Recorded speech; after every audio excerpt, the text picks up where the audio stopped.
And we're live. Hello, everyone, and welcome to episode 261 of Fans of Power. I'm Joe Amato, and I'm here with my partners in crime, Tyler T-Rex Baker and Nasty Nathan Kennedy. What is going on, gentlemen?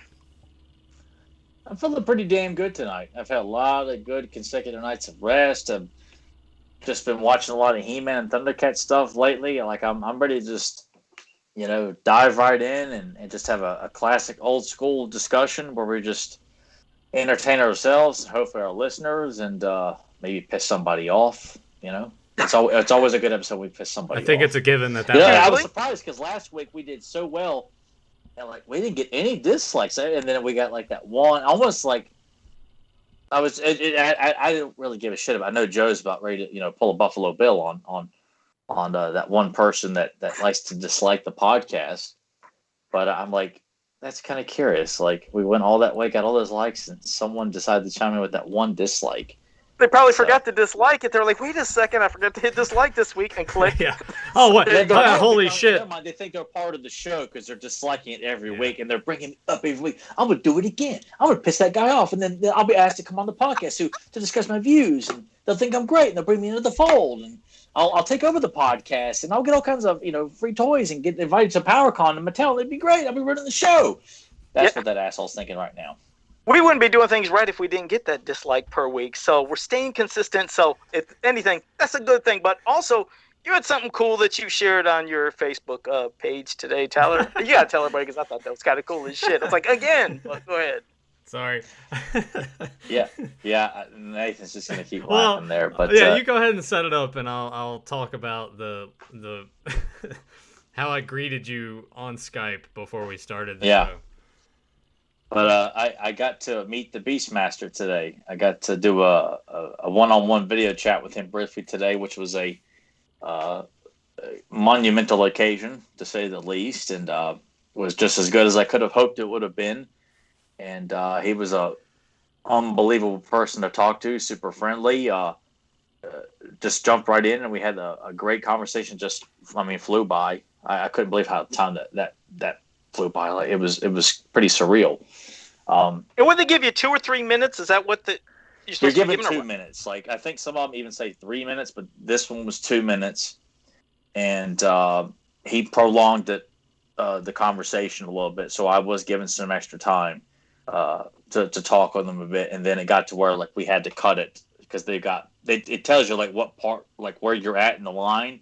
And it's hard to say how many people are behind me, waiting in line. The time fluctuates, how long you got to wait, and all that stuff as well, too. So it's hard to say how many people were waiting to talk to him. But I'm pretty proud of the conversation I had with. I didn't get to ask him my question because it just flew by, much like the Dolphin, where I didn't even have time to ask him a question. But I know Joe and Nathan would appreciate it because we discussed it on our Forgotten podcast, Beyond Retro. We discussed the Beastmaster that no one gave a shit about. Go give that a look. I changed the name of the channel to The Dump Bin. So go to youtube.com/ I think it's just youtube.com/Dump Bin or The Dump Bin.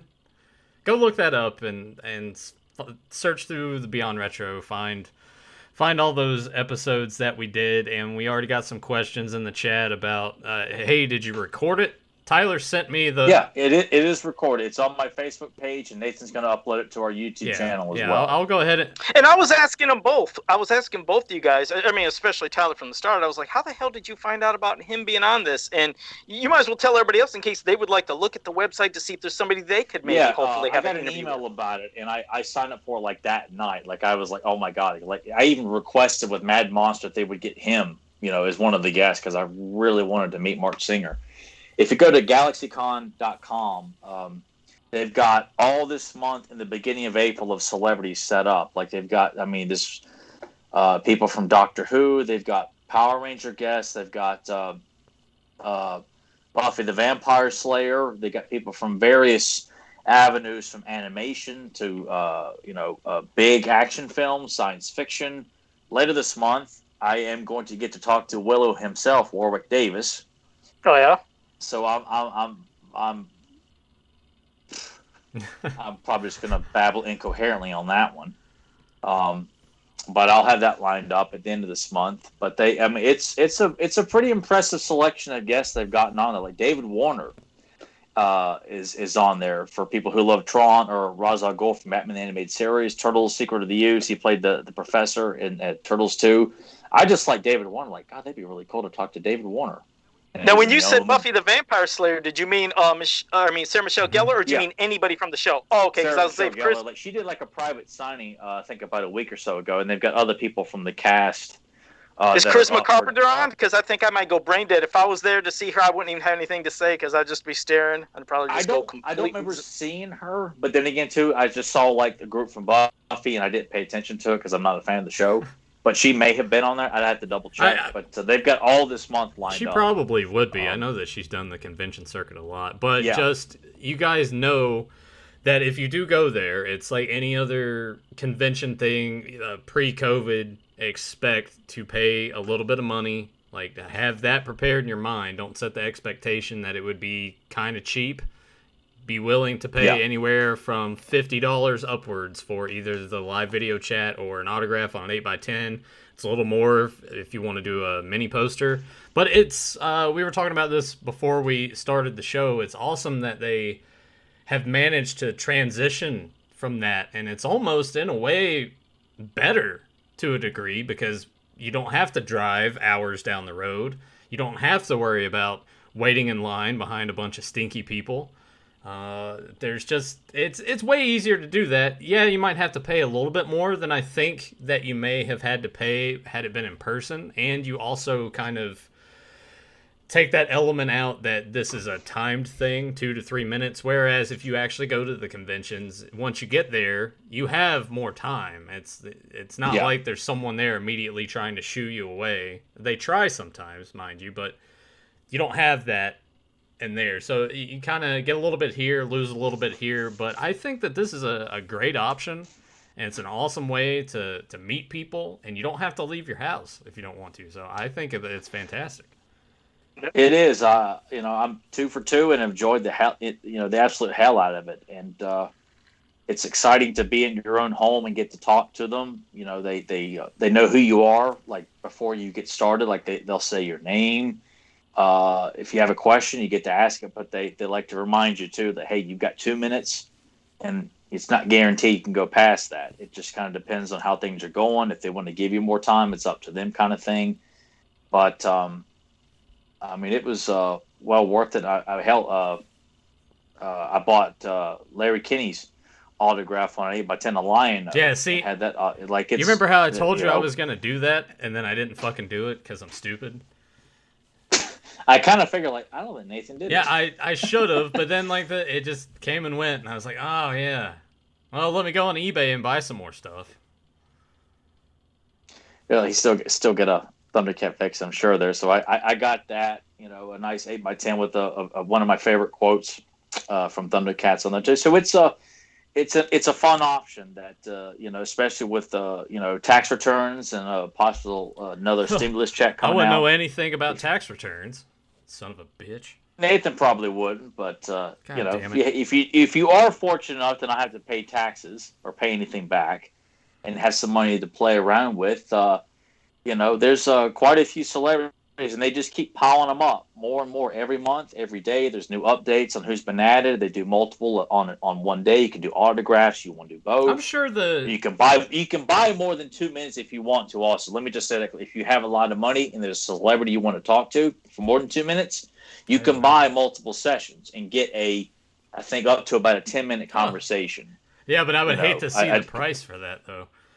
Well, I mean, it also depends on who you're talking. Like I actually looked up David Warner to see how much he would be, and he was a decent price, and you could go up to about 10 minutes of talking with him, like talking to him about The Omen, working on Turtles 2, playing Ra's al Ghul. Like I could kill 10 minutes alone just talking about The Omen.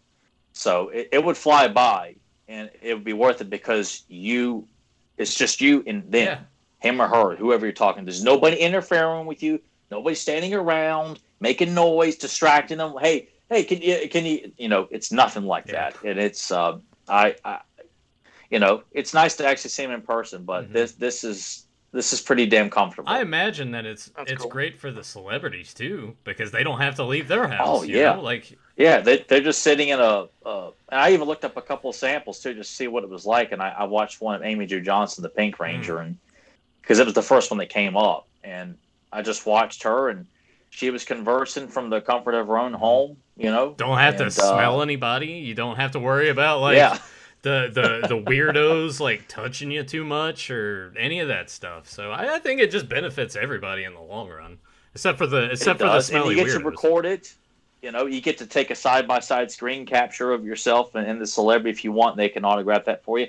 They do provide a lot of options. I mean, you have to pay for all this stuff, but some of them it's not asking too much, and you are getting to meet a celebrity that you're interested in and get to talk to about something you're passionate about for a limited time. Just you and them.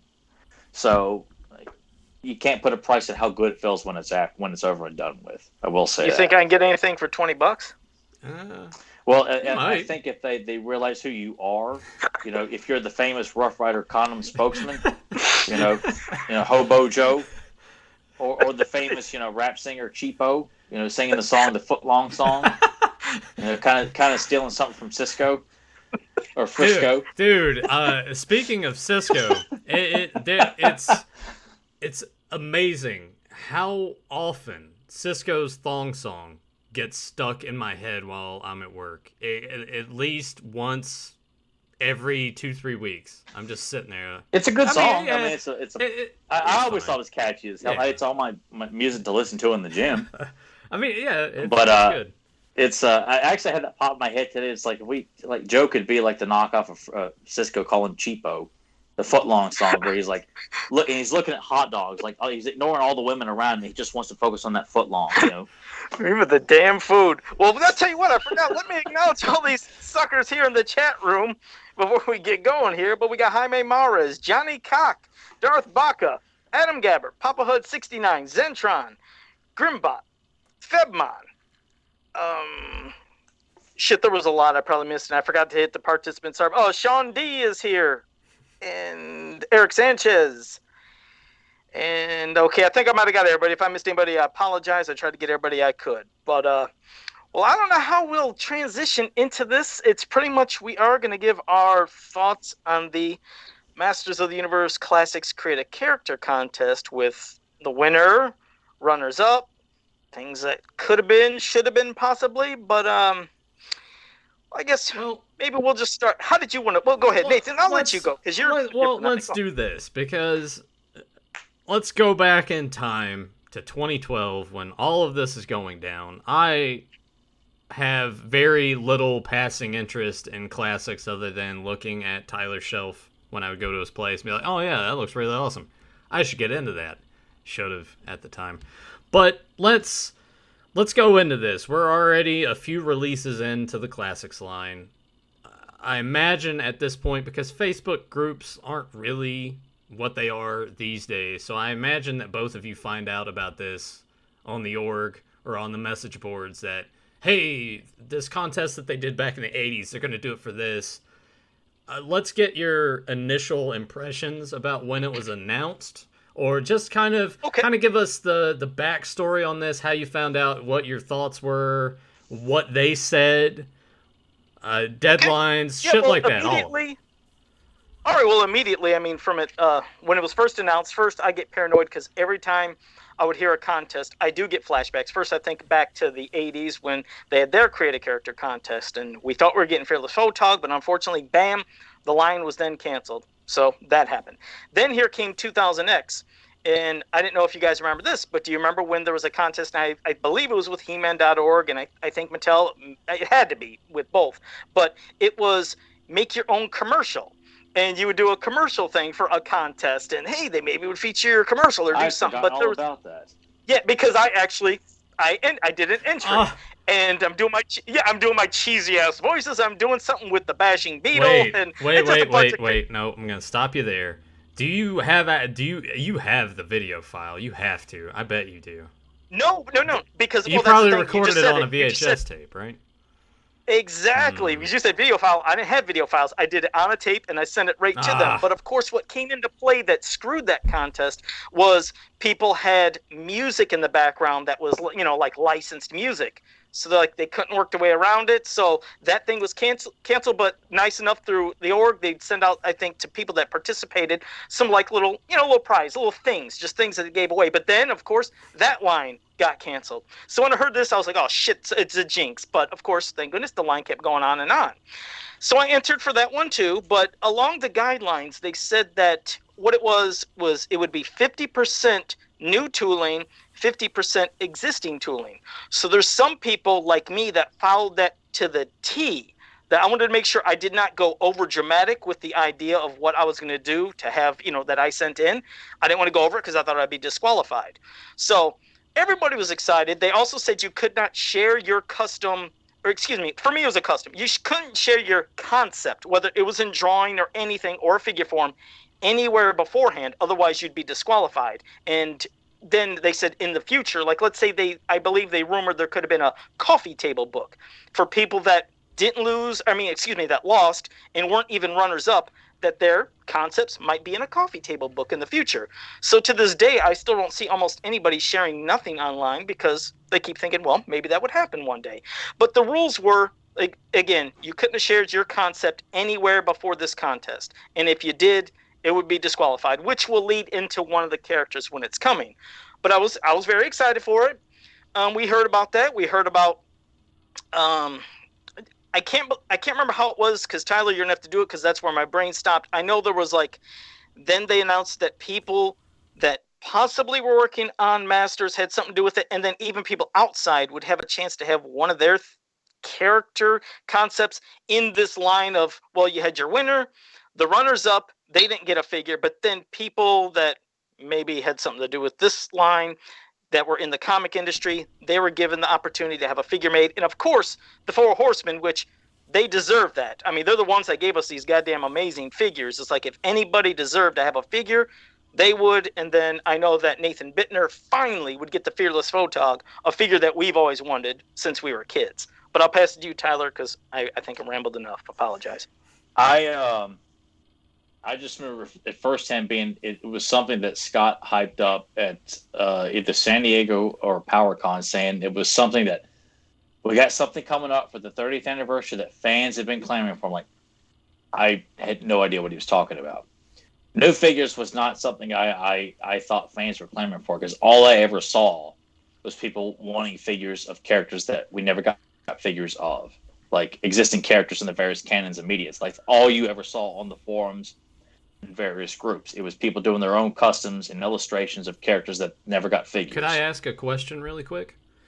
While all of this is going on and the waves are getting released, with how fandom typically tends to be, and when I say that, I mean really fickle about what's going on with stuff, at this time, even prior to this contest being announced, was there a lot on the forums that I guess you could qualify as toxic? Was just how they were about being either angry or whatever, fighting amongst each other? I can give you quickly, and because I know Tyler will have a different interpretation. Mine really was through Facebook. I seen more of the stuff through Facebook at that time and in the groups. And there were passionate fans who were upset, saying, okay, this line, we better start getting more Princess of Power, New Adventures. We don't have enough of this line, that line. I don't know if that was happening on the org, but that's what I was seeing through Facebook, and I'll pass it to you, Tyler. I didn't know if it was the same way there. I actually was leaning more towards Facebook as well, because there was only one or two threads I would check out regularly on the org, and that was how when people would get the new classics, like where they would display them. Like it was always interesting to see how people would display the poses and stuff like that, or if they come up with some interesting dioramas. Like I would kind of look for ideas for, hey, Cobra Khan's on his way. Let me see. Hey, some people have already got him. How are they displaying them? Like, and they would have like cool dioramas set up, and it would just kind of excite me, the anticipation of a new figure. So I really don't know a lot of what the org was saying. So I was sticking mainly to social media, and of course I was listening to Roast Google a lot too. And you know, there was constant concern. I mean, this was on a regular basis because every time the next wave was going to be geared up, there was all this, and that's why I felt like the powers that be at Mattel. I don't know if Scott had anything to do with it. I felt like it could have been handled better. It did not help to plant the seed out there that this line could be canceled if they don't meet a certain number of subscriptions, especially when the line started out so humbly that Beastman, He-Man, I think Roboto was like the first one that sold out so quickly that actually Mattel took notice then. Like, okay, what is going on with this? And then every year we all face the same panic that if we don't meet the sub, it was all less likely that we were going to get canceled. So that's why fans were so pissed off when Scott would put in the Fighting Foeman and shit like Nepthu, and then we still hadn't gotten Too Bad. We still hadn't gotten Clamp Champ. We still hadn't gotten Chakotay. So it really took away the incentive for a lot of fans to be like, well, you're on one hand, you're telling me if we're not meeting quota, it's going to be canceled, but at the same time, you're not giving us anything to make people want to be excited about continuing it to begin with. Yeah, because there was constant. I mean, this was a regular thing because I was reading a lot of this stuff back then. People were pissed off about being asked to sign up with only 4 or 5 figures revealed, and you're paying, all right, you got my money, and not knowing that you may be getting a Fighting Foeman and not even know it, and then you're stuck paying for it. I remember the Star Sisters when it was announced. I honestly did not give two shits about Star Sisters and was mad I had to pay the price I had to for something I clearly did not want. And that was part of the sub. You had to buy it. It was non-negotiable. And a lot of this stuff was expecting people to sign up for an entire year and did not know what you were going to get. Because some people were cherry pickers. You're right. You had to pay that right up front. And see, at one time before the subs, we had to suffer what they called the white screen of death, remember? That's what it was nicknamed. You'd go there and, oh shit, you'd have to keep refreshing, and praying you could get that figure because, like Tyler said, they started selling out super quick. I mean, it got quicker and quicker and quicker. So eventually figured, okay, fuck, we're going to do the subs. But that was their way of sneaking in, like you said, characters that maybe weren't that popular. It's like, okay, well, you're going to have to get them now because the only way you're going to get any figures is by doing the sub. So you know you're getting some of these great characters, but then there'll always be some of those shit ones. And every time there was a reveal at any of the toy shows, I mean, it never failed. Every time there was a reveal, it's like, oh, God, that fucking sucks. And then some people are like, love it. It didn't matter what they showed. There was people that were super happy or super pissed. So it was a hell of a thing. But when it started coming to the Create a Character contest, and what we were finally seeing of what was the winner, what were all these other concepts that people that worked on stuff got to have made into figures, and ones that didn't, win. It had people first thinking, okay, I would have loved to see those runner-up be the winner. And instead of all these goofy-ass ones like Sidechop and shit like that, it's like, why didn't we get other characters from the cartoon, the mini-comics that, we never got? Because they're almost thinking like, oh, shit, there's nothing to make. It's like there's literally hundreds of characters between the mini-comics, cartoons, books that could have been made and still could be made. So I've said this so many times. I'm going to say it one more time. When Castle Grayskull Man was first announced, it was leaked first quickly on one of the sites, and they showed it. Everybody thought we were being punked, and it was a joke. Yeah, I thought it was too. Yeah, every one of us. We're like, what the hell is that? This is a joke. And everybody laughed their ass off. And then later throughout the day, it was announced. There was the winner. Everybody was like shocked.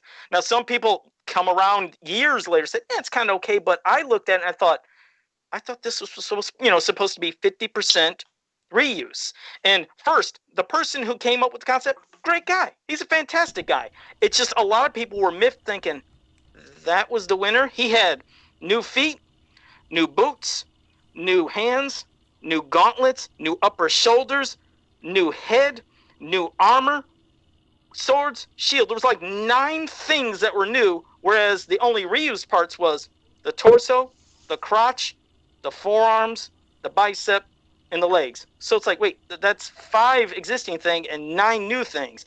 And that's when people started losing their shit too. They were like, we followed the rules to the T, and those people would get screwed. But then a lot of people thought even that was chosen as a winner because that year is when we got Classics Castle Grayskull. It's like, what a perfect tie-in. You have Castle Grayskull and Castle Grayskull Man. Now, sitting in back of me, I put this here for a reason. I have my vintage Battle Cat Man. And I want Nathan to put up two images, if you can, at the same time of stuff that I did years ago.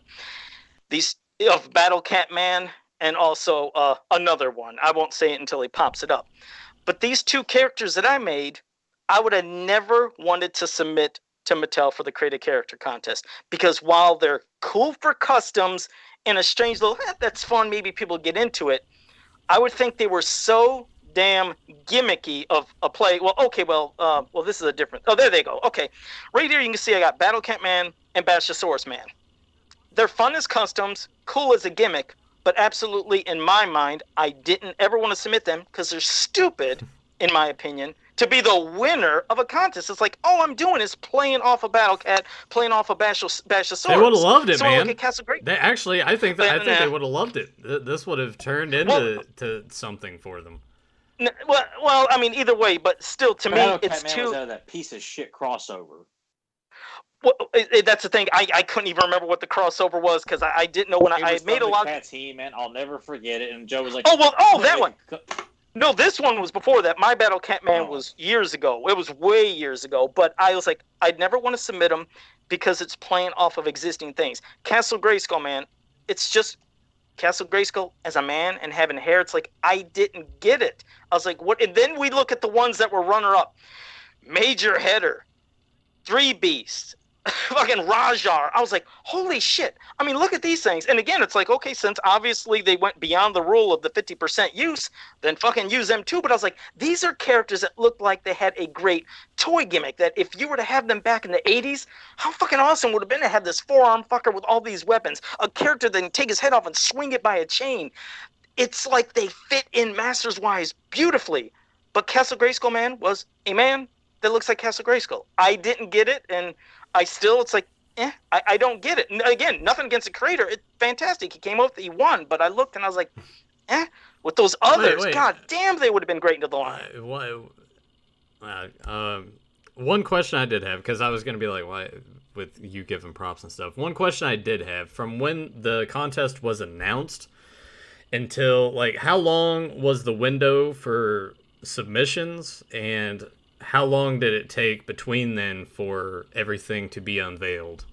What are we looking at? I don't know if it was a 4-month. I can't remember if you had 4 months to do it, Tyler, or was it 3? Yeah, it wasn't a long gap. Like once they announced it, I think it was a few months. It was maybe 3 or 4 months that you had to submit all your stuff, and whatever you submitted was owned by Mattel. Like you couldn't, even if it was a goofy, stick figure. If you submit it to Mattel, they own it. And you were not allowed to share it anywhere else on the internet. Like, it is now property of Mattel. If you it didn't have to win it. It didn't have to be a runner. Well, that's the thing that kind of boggles my mind is if you submit this, and even years down the road, like Joe just mentioned that he submitted something, but he's never going to show it, and other people haven't, in the hopes that eventually it'll get turned into that. But that seems really ridiculous that you do that and they own it, because at that point, with the company being the size and everything that it is, it could be easy for them to be like, no, that was our idea to begin with, and just completely squash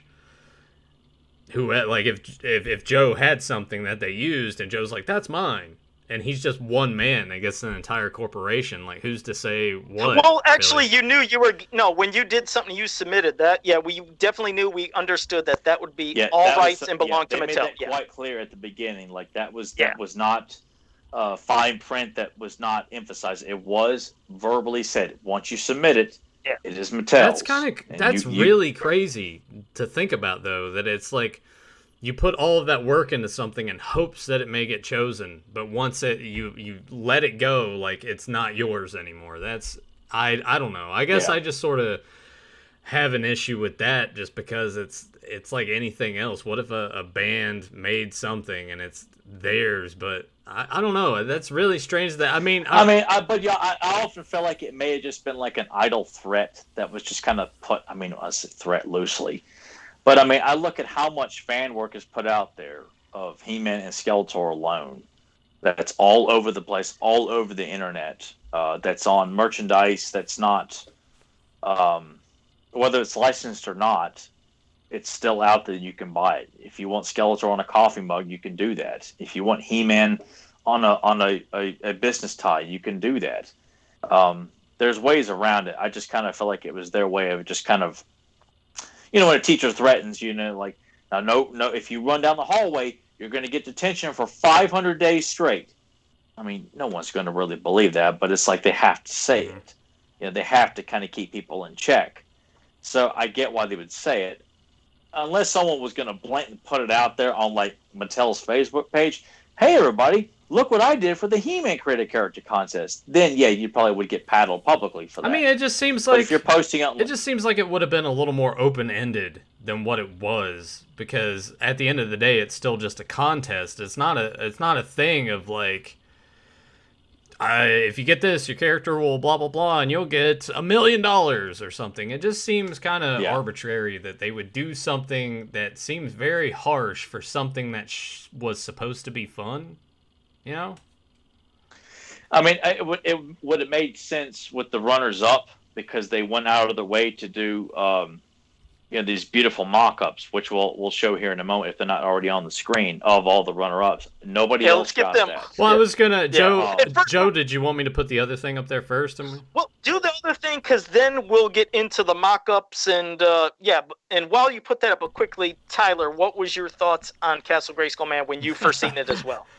I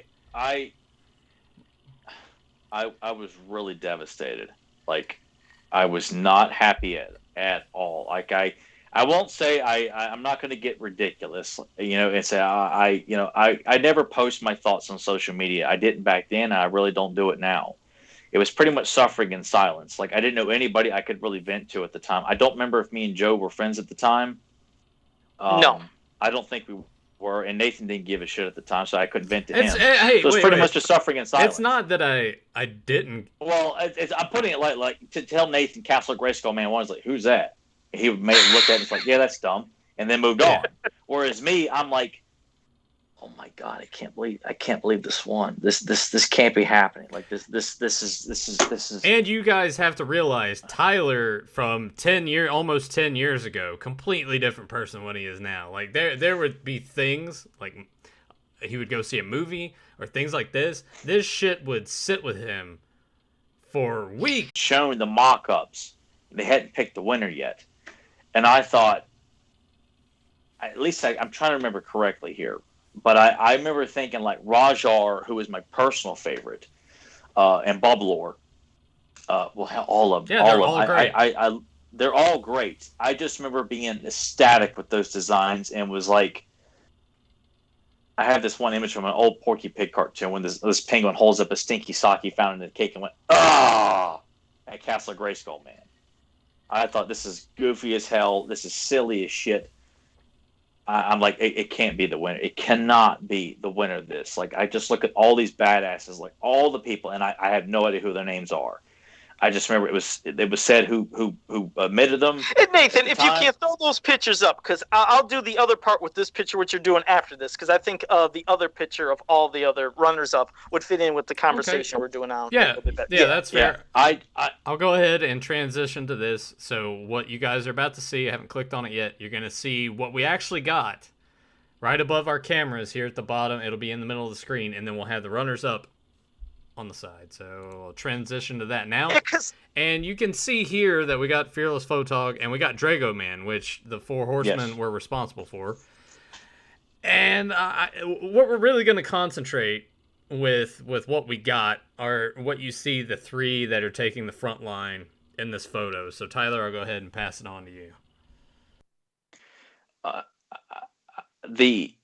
And oddly enough, I don't have Castle Grayskull Man on here. I need to I'll get him on here. I thought for some reason he was in this picture. I will get him on the screen. I'll make sure you put Westbrook with him. No, that's the thing.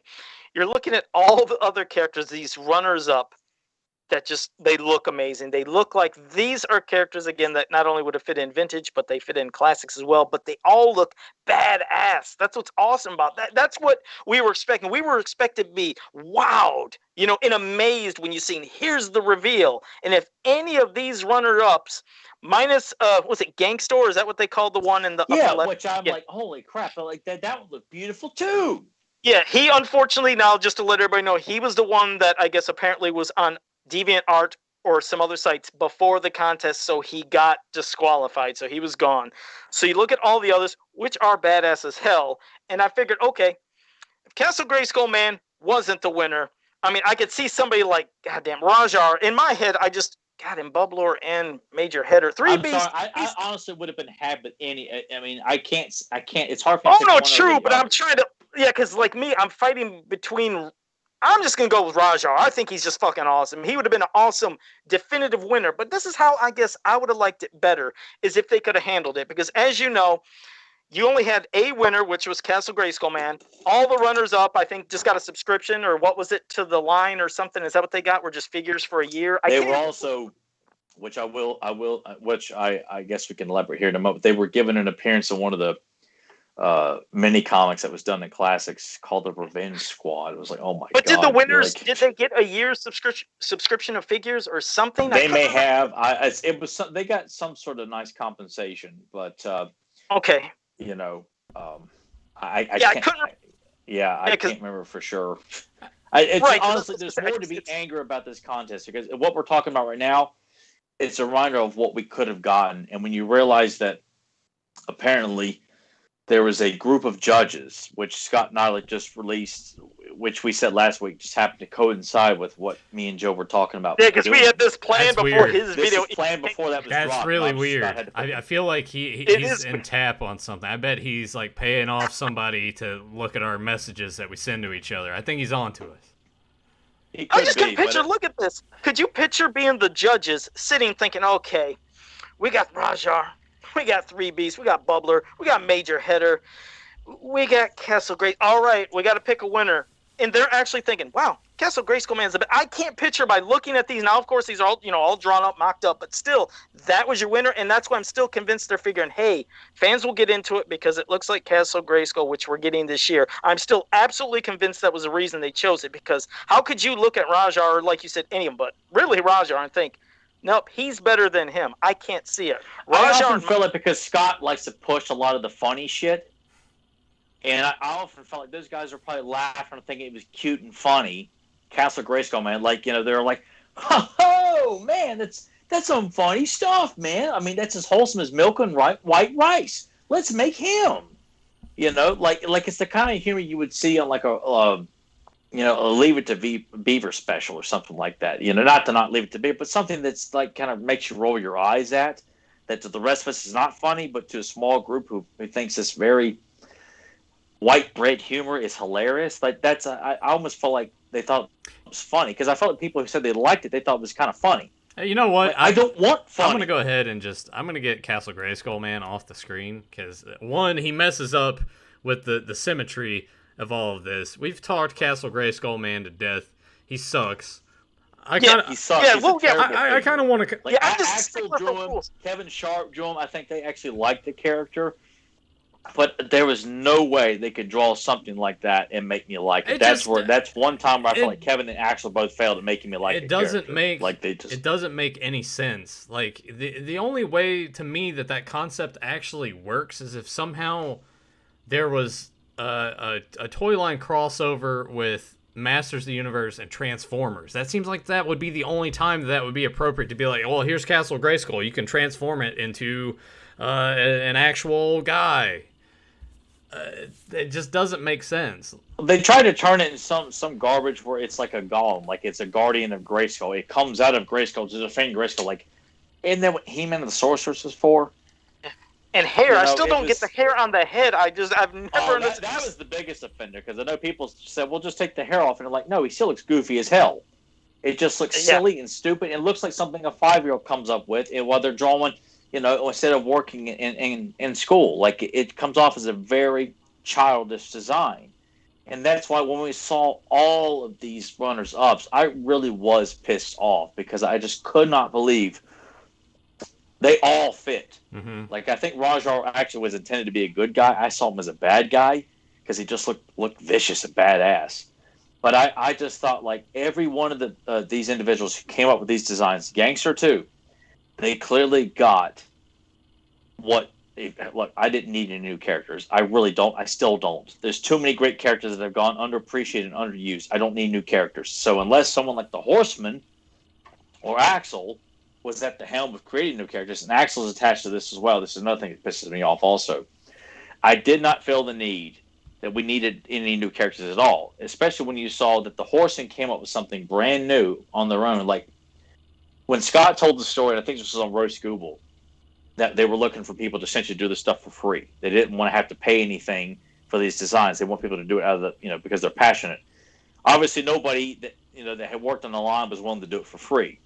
So the Horsemen did it. I don't understand why they just didn't give the Horsemen as many members that were working on that crew back during that time, other than Fearless Photog. You guys create all the new characters. You guys get it. You guys know how to design. You know what we're working with. You know the budget we have. I trust you guys. Each of you come up with a new design. You can tag team if you want or something like that. Instead, they went to Jeff Johns. God. Well, let's get to that. I'm going to get Terry Higuchi or whoever. I can't remember all the people, but that's what pisses me off. Yeah, because I'll tell you what, you're looking at all the ones that filled in the rest of that, lineup. Now, Drago Man, he fits perfectly. You can tell that, yeah, exactly. Fearless Photog, it's something we should have back then. That also made it sense because we should have had him. But then I'm looking at the Mighty Spectre, Psychop, and Sir Laserlot. And Sir Laserlot, when you look at that, and from Jeff Johns, who works on Superman, I was like, yeah, I don't see the Superman influence at all with the color scheme and the cape. Not at all. And let's give him a fucking, night helmet. It was garbage. It was shit. Nobody likes that character. Nobody talks about him. You look at Psychop. The bio and the figure, I remember that was the first time when I did Council the First One podcast way back in the day. I'm always being positive, talking nice about every character. When it came to him, I ripped him to pieces. And I remember everybody on the cast said, Joe, what are you saying? What are you talking about? Because they couldn't believe what I was saying. I was like, this fucking bio is just as jumbled as a figure. It sucks. It makes no sense. It's horrible looking. Yeah, and look at this piece of shit. Look at it. I'm surprised. It's Edward Scissorhands. I'm surprised. That's what it is. I'm surprised you have Psychop within reach right there. I figured he. Well, he's sitting in the very back of the horse shelf. I was gonna say I thought you would just discard him onto that other shelf, off to the side of the ones that you don't give too much of a shit about. Well, everything in my room I do care about. Like Decker's was buried somewhere. I just threw him in the very back. Like this, of all those figures, this is the one I like. All right, I'll give it a shot. And I'm like, I can't force myself to like this piece of shit. It's terrible. I mean, it's terrible. And then let's get to the Mighty Spectre. Now, I know Tyler and I have different feelings, at least on time travel. I mean, there's no doubt we both hate this figure. Now, me, I always say, I just hate time traveling characters. Reason being, it's like, oh, you can travel through time? Then what the fuck can't you fix and make right then? That's why I hate it, and I hate the idea of it. And you look at him, it's like, hey, he looks like a Marvel or a DC character. He just looks fucking stupid. He is. It's basically like a mix of Deadpool and Deathstroke with just a different color scheme. And that's kind of all I and you know what's funny? Here's the other thing I brought up years ago. In the Create a Character contest, when they had it in the magazine back in the day for Masters of the Universe, they had example pages of pieces you could use to put together to make your own character or draw over the template. And I said, there are parts that when you put together, make up the Mighty Spectre. And all you have to do is color in his bald head, and it would look just like it. So I could picture Scott probably did that as a kid. He took the pieces, colored it in, bam. So I was actually defending Scott, saying, I don't think he ripped off Deadpool. I don't feel like he ripped off other things. No, I don't think he did either. It's just it was a very lame idea. And this is something I appreciate at the time, is that when he was on Roast Google, Val confronted him on it, not in an aggressive way, but it was like, look, because it was quite clear the fans hated this character.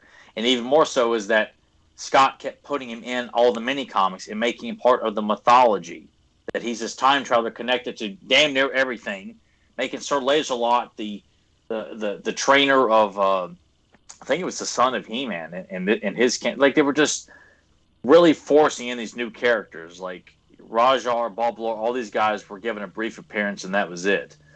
They were forcing these, even in the downloadable comics that DC was putting out to coincide with the New 52, they were putting in Sir Laserlot in the canon, in those books. I remember. So it was not like, hey, if you like him, great. If not, you don't have to accept him or anything. Like, they were clearly working them into the mythology, all the while telling people they don't have to like them or accept them.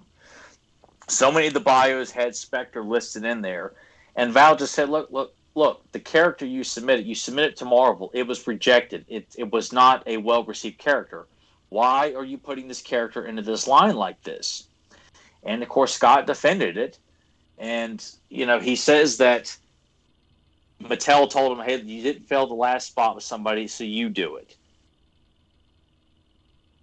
Look, I would believe it more that it was not. If he wasn't in everything, like you said, it was in all the canon. It was just two already. He had Axel draw that goofy as hell character in multiple mini comics, insert him in all the and all the card back bios that were god awful anyway.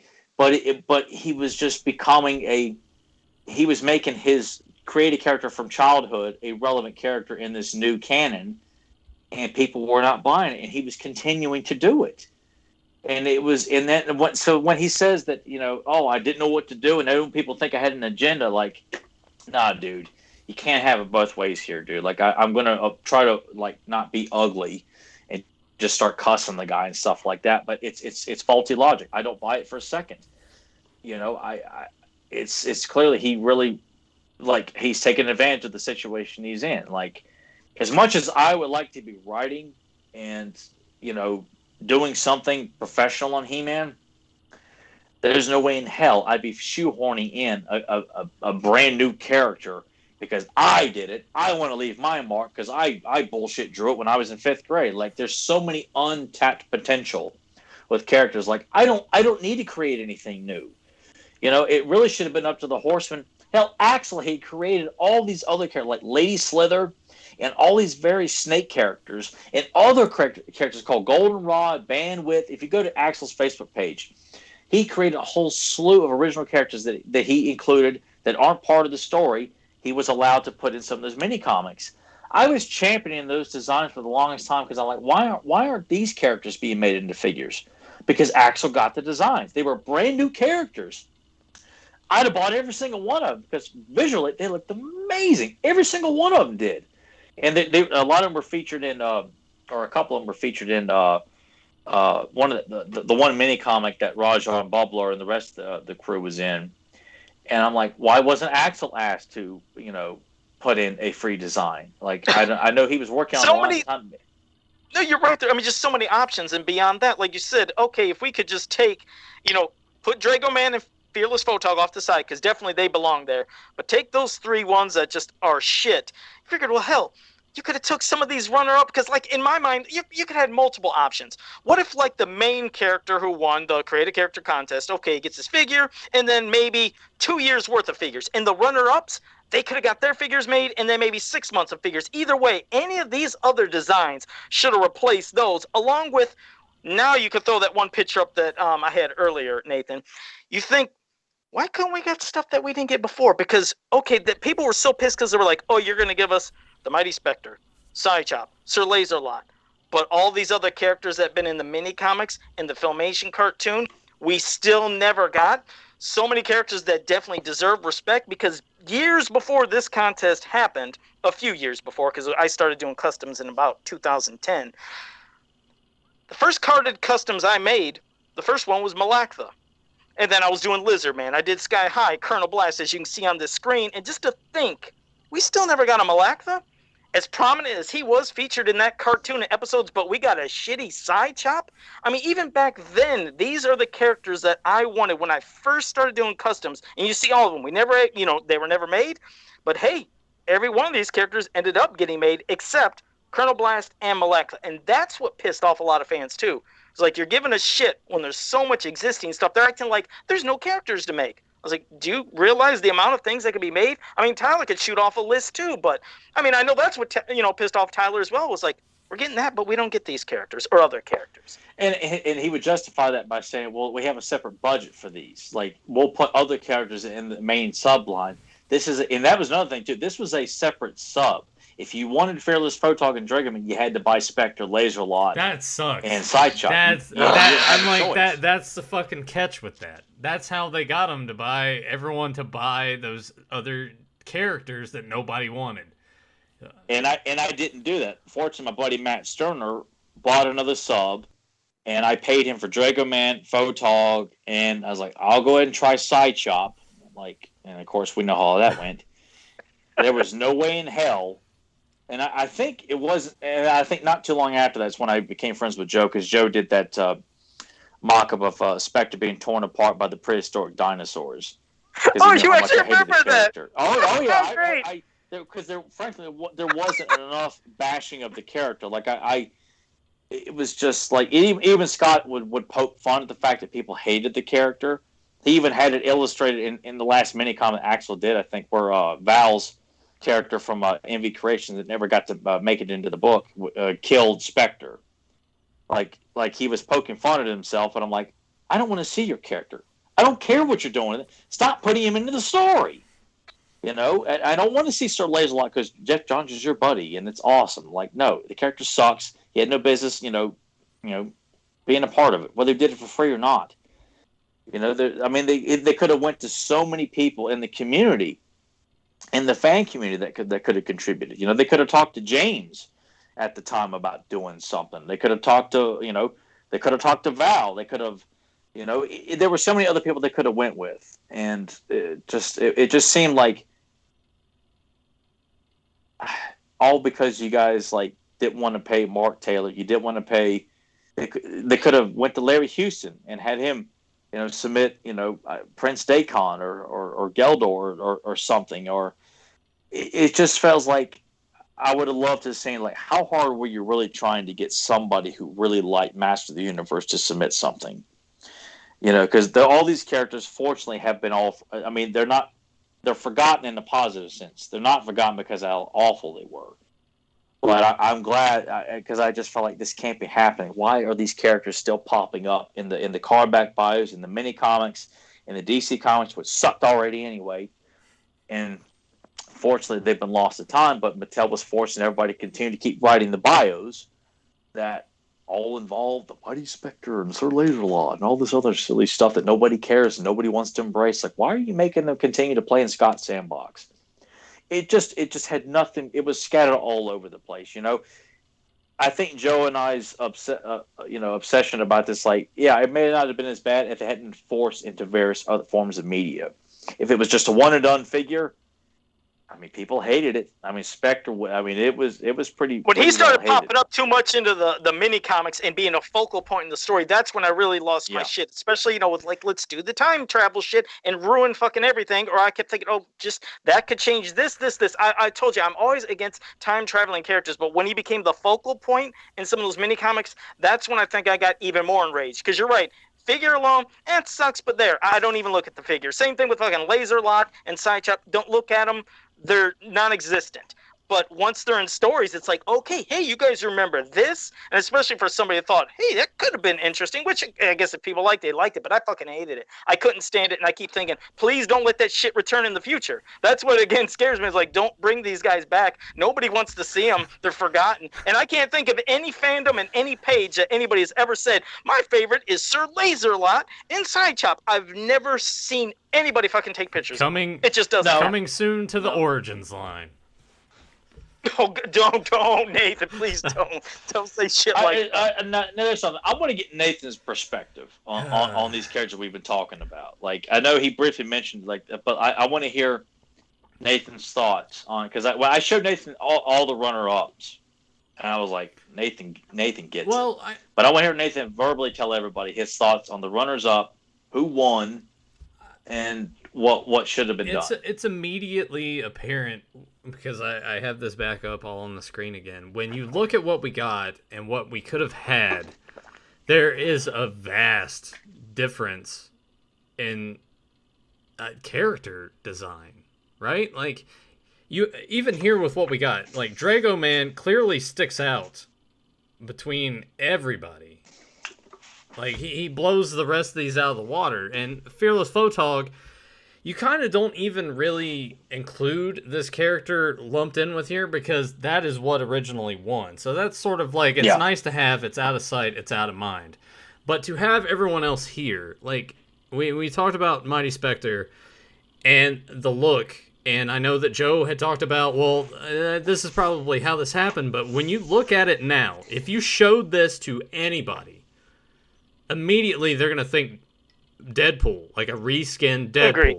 and automatically that just seems very lazy. Whether this is something that you came up with as a child or not, Side Shop, it's busy. There's too much going on. You have too many colors. Here you have the gaudiness of the child, which I understand why they did that, but it's just too much going on. The colors don't really blend as well. And then Sir Laserlot, I would say out of the three is probably the least offensive, but when you think about just the design, it's very generic and plain. And everybody here that you have surrounded by us, like, has way more going for them. It's more of like a solid color scheme, or you get a gimmick with Rajar where there's multiple arms that we didn't really get much with in this line to begin with, so that would be cool to have that and not just have a normal what's the word I'm looking for here, the figure term, the buck. Yes. Yeah. You would have something at least a little bit different there. So, 3 Beast looks really cool. Honestly, looks like something that would step out from like MYP to me when I see just this illustration right here. And Major Header is a cool gimmick that I think could have lended itself for display purposes. You could have it. You could have the head on there and like normal, but you could probably do it in a way where it'd be posable where the head is coming off and is about to like swing through. Or you can like place it in his palm. Yes. Like, you can kind of like, you could hold it out in front of him like he's holding his own head kind of thing. And Bubbler could have had like a pump, like a pump in the back to make the bubbles kind of, you know. Which Bubbler, I think out of these is probably my favorite one, because I really like the contrast here with like the darker colors and the pink that would really make it it looks pop and, quite and a the bit. skull like inside the headpiece looks like God, and that's just amazing. What you could be capable of doing with that. It may have cost a little bit more money, but like you said, imagine if they did actually put something in there that would be like a liquid, or like modified in a way to where it's just not a traditional figure. It looks like there's actually stuff swimming around in there. It would have been really awesome to have gotten any of these. And it boggles my mind that it turned more, what it seems like it turned more into, and if this sounds completely out of turn or whatever, if any of them watch this and you're kind of like miffed about it, whatever, but it does sort of seem like I'm in charge of this line, let me get my buddies in on this. And that's how I felt about it as well, because I know they claim they tried to do it in-house and they decided to go to the comic book industry, like, oh, okay, let's go talk to people who don't really have anything to do with He-Man to do this. Yeah, and he, of course, Mattel was putting out DC products at the time, so obviously the connection with Jeff Johns, hey, I get to hang out with one of the top dogs at DC, you want to do a He-Man figure? Yeah, it does feel like I want my buddies working on this. That's why I kind of felt like Mattel's putting pressure on Scott to like fill the last slot. Well, I guess I'll have to do it. Bullshit. But at the same time, we don't really know the situation that was going on there. No, we do not. So, but he did not help his cause by forcing him to be such a focal point in a canon that fans were.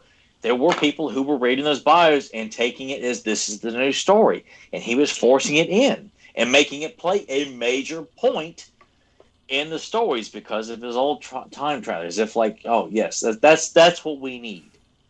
You know, it was offensive, it was lame, it was eye rolling, and I was glad he was called out on it. Like, fans were not just rolling over and accepting, like, no, this character sucks. Why do you keep forcing it? And I never heard a legitimate answer or an apology to fans. Like, look, that's why I kind of feel like I still to this day forgive Joel Schumacher for Batman and Robin. He apologized for that crappy movie. You know, I don't hold grudges. Like, he owned up to it. And this is where I'd hope Mattel, if anything, like to give them ideas, especially like, with the Origins line, we're getting a lot of great stuff. Of course, figures we had before, some stuff from MYP. I'm sure there's others to come. But you know what? Mattel, really, this would be your time now. Make Bubbler, 3 Beast, Rajar, and Major Header into the Origins line. How fucking perfect, because now you do have That is something I would buy every single one of those, permitting they don't give, all of them really cheap looking, misshapen heads. Were like listen to that. Mattel, listen to that. Tyler Baker. Who, this one guy, this one fucking guy is gonna actually buy this shit. You better put it out. But check it out. Yeah. Tyler hates the Origins line because he's basically saying. I can't say I hate it as much as there is the latest dumpster fire they've dumped on us. Exactly. Yes. Origins sucks. It's lazy and cheap, but I would buy. But these would make them buy it because you know what? You're getting new characters, and also since you guys do gimmicks now, Bubbler could have the gimmick of something bubbling in within him. Yeah. Major Header, he could take when his head's off, and then an arm gimmick of spinning the chain with the head. These are all perfectly gimmicked characters, and that's why I always say they deserve to be made for classics, but they definitely need to be made for Origins because they all fit in with the aesthetics of the name game, the look, and they would have an actual gimmick that works. Whereas Castle Grayskull Man, what would his gimmick be in Origins? Nothing. He's standing there looking like this. There is no fucking gimmick. These guys. I like how Joe's like he's standing there looking like this, but Joe's wearing a mask, so people can't tell if he's making a face or like he's getting. Well, exactly. Castle Grayskull would be doing that very thing. Yeah. He just has no. He's just the face of the castle. He just stands there with his mouth open, just sitting there. Look at this gimmick, mommy. This guy stands here. Yeah. Like that's it. Yeah, he stands. He doesn't do nothing. But watch Major Header, and he's spinning. Those would be so fucking awesome. So you could put a magnet on Major Header's neck. You could easily take the head off. Come on. And put it right back on. You think Mattel is gonna put enough money to put a magnet on something? Come on, Tyler, get with it. But hey, well, I mean, we know they're cheaper than Joe Amato. I don't know what I'm thinking. They try to push very as much as they can. That's early in the game. But Mattel, next year, 40th anniversary. It seems like the time to pull the trigger on that sort of thing, huh? I guess they'll bring Scott back, and hey, everybody, you guys remember Spectre? We decided to bring him back, but we're going to change him up a little bit here. We're going to make him the new Man-at-Arms, and God, I just feel like the only way I can get my fix now is I got to pay artists to draw these characters now. Like I had Axel draw Rajar for me in an illustration for it because I love that character so damn much. I was like, that is an awesome looking villain. I even put him in a Seventh Voyage of Sinbad concept idea too. It was based on the skeleton fight between Sinbad and the skeleton. I even put Rajar on that. Tyler, let me give you a question because just to let you know, I can't myself. I probably wouldn't be able to from scratch make Bublor, but out of Major Header, Rajar, and 3 Beast. Which one would you like to see me make in Origins? Because the reason I'm saying this is I could do it, then show this to Mattel, because I've tagged them before on Twitter. They see my stuff and they like my pictures. Which one do you think would be a good way to display and kind of show them this is what we need? And even the chat, too. But I'd love to hear what you say, Tyler. Which one out of those 3? Because I just can't do Bubbler. That'd be difficult as fuck for me. I got to go with Rajar. Okay, I can do it. I just think he's such an amazing looking character. Like he would have to be a villain for me. Like I know the person who created him meant for him to be a guy that hates or hunts the snake men, but I just see him as just like this great, awesome looking villain who's probably like a solo villain, not necessarily like a new henchman for Skeletor, but someone that could be like is like his own villain almost. But you could put him up with Skeletor also too. I could see him as one of Skeletor's henchmen, much like a more human-like character that would team up with Skeletor. Like you have Jitsu, someone who is human but obviously can hang with the big boys. Rajar fits that mold of a guy with 6 arms, sword fighting He-Man, and taking on multiple heroic warriors at once. God, it'd be amazing, dude. Just like watching the statue in Golden Voyage of Sinbad, like just the Shiva statue come to life. I think it's what it was called. And I just that kind of character fits so well in this mythology. And 3 Beast and Major Header fit just as well too. Like I also want Joe to make all this, but my initial pick would probably be Rajar. The minute I saw that character, I fell in love with that character immediately. Like I was like, I hope to God that character gets made because I will give you double the money if they will make it happen. And of course, God's like, no, but what about Spectre? Yeah, it's just like God. The guy was just sitting around. Just tweaking the nipples over Spectre. Here in the picture we have Rajar with 4 blades, and then just mold them together, and you get a side chop. You still get the 4 blades. There you go, done. I'm so glad we're doing this. I was thrilled to death when I got Nathan's Rex when I showed him the stuff, because this stuff does mean a lot to me. This was really upsetting to know that these people who created these amazing designs, all they were given was a brief appearance in the making. Of course, Axel drew them, which is great.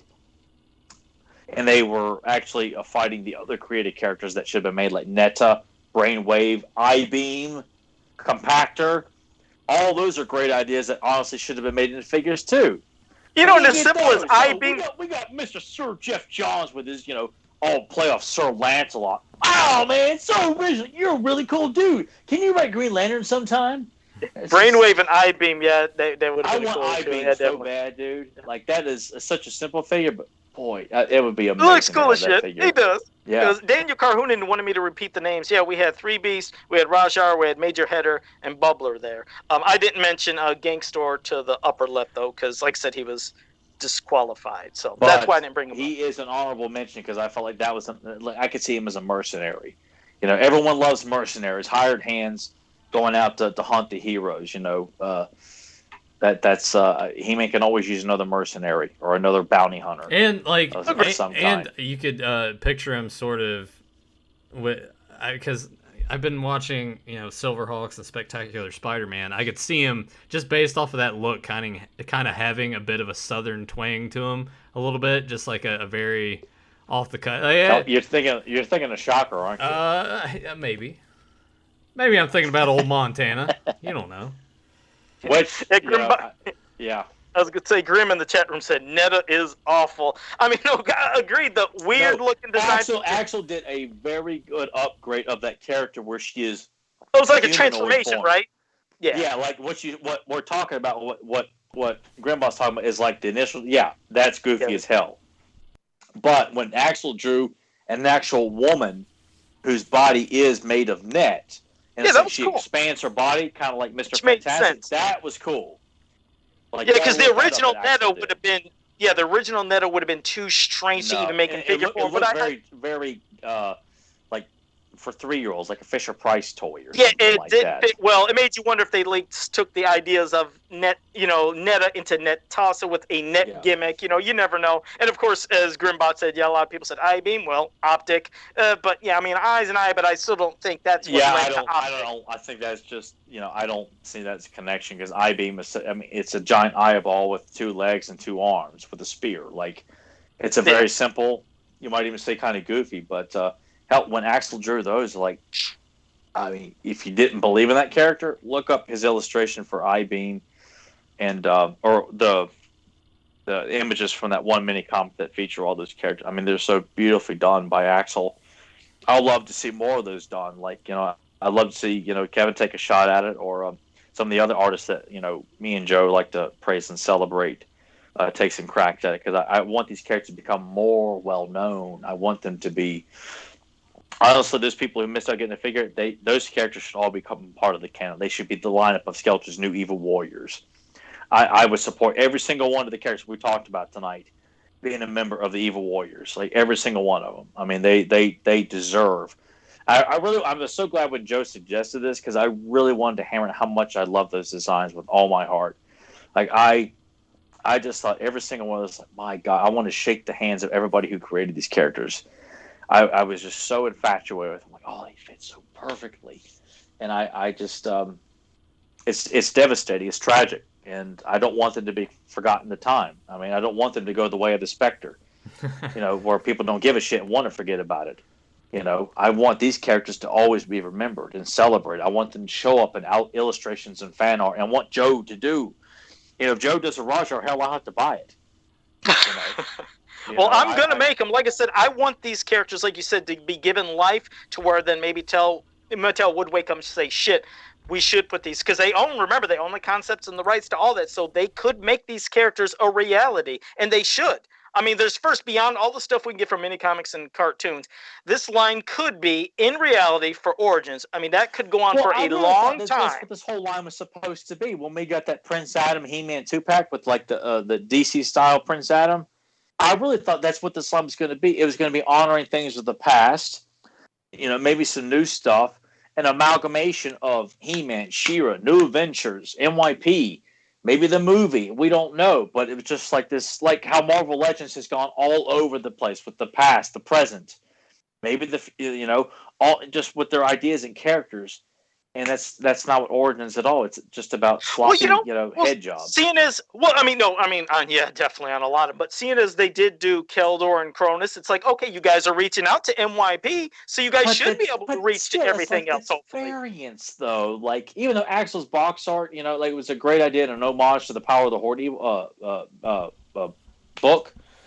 I just like, God, you're already doing. Well, I meant the acknowledgement. Already? You're right. But acknowledgement of the canon. Yes. Yeah, and that's what I would like it to be. But I like already, like you're already pushing. And next thing you know, King Grayskull is going to come out, and it's just going to be the same He-Man figure, huh? Don't say King Grayskull, please, God. I don't want to go into the aisle, just shoot myself on the head right there in the aisle, and just end it right there. And Nathan, they know King Grayskull is what made me take my life. It'll be etched on his tombstone. Yeah, they were wanting to see the original. I can't remember. It was somewhere in the chat room where somebody wanted to. Yeah, they wanted to see some of the original Create a Character contest characters. So Nathan just put it up on the screen where you can see Brainwave, I-Beam. We're going off of this. I know Tyler talked about how Axel did Netta justice, but just looking at it here, it just looks like a shitty peanut with a fucking wig on. Well, yeah, and I when I first saw those original created characters in the magazine, yes, she was by far. They're like, oh my God, I'm so glad they didn't make her. And I think most people agreed they didn't want to see that. And then when Axel did his pencil sketch of Ned, it was very dynamic. Like it was like, okay, yes, if and that's what you need. You need a great artist to sell people on a character concept. Of course, Axel couldn't work his magic with Sir Laser-Lot and Spectre. They sucked. I mean, they sucked big, hairy, saggy donkey balls. You know what the show, though? About the originals here, of all the original characters, now the one by Netta, that was a 7-year-old girl that came up with the idea, which, God bless her. That's really cool, and it's cool that she made it to the final 5. What I like, though, is seeing is... Joe, it's not that cool. Well, let's get that straight. No, that's what I'm getting to. Wait. No. Let me get to my point. No, it's not great. No. What I want to get to the point is, even these kids at this age understood the gimmick of Masters of the Universe, ranging from 7 to 11 years old. And their ideas, well, yes, Netta couldn't have been executed properly. Their ideas, they embodied and they understood the Masters of the Universe gimmicks, ideas, and creations more than the shit that we got from fucking Spectre. How terrible Sir is Laser. That's pretty fucking terrible, right? Grown-ass men can't even come up with like good concepts that would work within the balance of a toy line.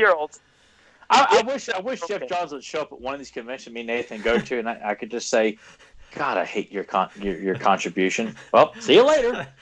And just walk away. Just let the guy know. You just walk up with a Sir Laser-Lot and just fucking snap him in half and just stare him down, drop it on the ground, and walk away. Yeah.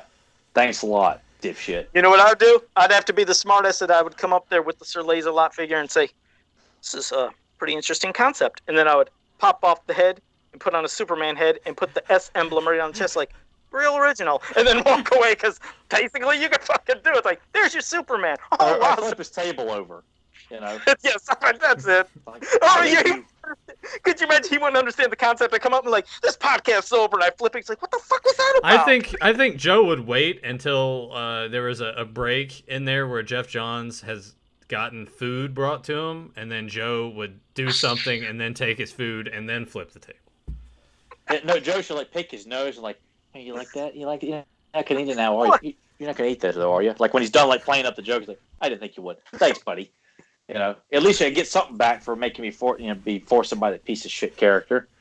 It's just the image that comes to mind of these characters. I think of, Throw Mama from the Train when Mama has scissors in her head. You just have that envision of, oh, my... That was a dark time when these characters were coming out and being forced into the comics and the mini comics and the canon. And Tyler didn't have anybody. Tyler didn't have anybody to talk to about it. He didn't have a platform like this back then to voice his opinion. I was like, Martin Sheen in Apocalypse Now, like alone in his hotel room, like kicking and breaking stuff, and then I cut myself open. I'm like screaming and crying because nobody's listening to me. Nobody cares. No one knows who I am. They still don't know who I am.